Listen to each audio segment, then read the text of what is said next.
Plastic వాడద్దు మంచిది కాదని ఎన్ని పార్లు చెప్పినా కూడా మొత్తుకున్నా సరే అదే వాడతారు. భూమిలో కలవే కాబట్టి వాడకుర్రి, లోపలికి పోయినా మంచిది కాదు, ఇక నోట్లకు పోతుంది కొంతన్నా అని చెప్పేసి మస్తు మంది చెప్తారు. ఆయన ఎవరినారు. గిన్నెలు గిలాసుల కాడ నుంచి స్పూన్ల వరకు కూడా అన్ని ప్లాస్టికే వాడతారు ఈ మధ్య. ఇక మీ ఇంట్లో ఏమేమి ఉన్నాయో తీసి అవతల వాడేస్తారా? పారేయరు కదా. కానీ ఈ ఊరు సర్పంచ్ సాబు మంచి ఇకమతి చేసిండో. చూడరు ఒక్కరు ఏం చేసిండో.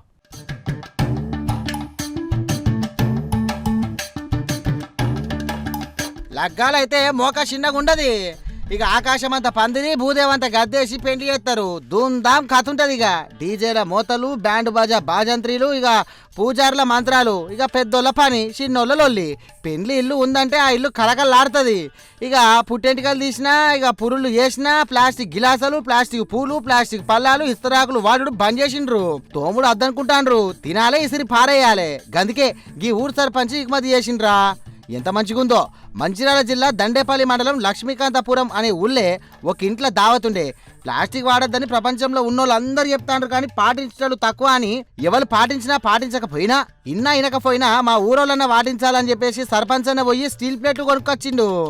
ఏ ఫంక్షన్లున్నా, ఎటువంటి దావతులు చేసినా ఊరోళ్ళంతా గియ్యే వాడాలి అని చెప్పేసి 400 ప్లేట్లు కొనుక్కొచ్చినట్టు. ఇక ఏ ఫంక్షన్ అయినా, ఏ పబ్బమైనా సుతా ఇక గివ్వే ప్లేట్లు వాడాలని అన్నట్టు. మంచిగా ఇకమతి చేసిండు కదా ఈ ఊరోళ్ళు. కానీ ఇస్తరా కూడా బిజినెస్లు బంద్ అయినా మంచిదే, ఇంకో వ్యాపారం పెట్టుకుంటారు. కానీ అన్ని ఊరోళ్ళకి ఇట్లనే అయ్యుర్రి. ఊరంతా కలిపి ఇసుంటి ఒక పారి తెచ్చుకుంటే అన్ని దావతులకు వాడచ్చు. ఏమంటాను?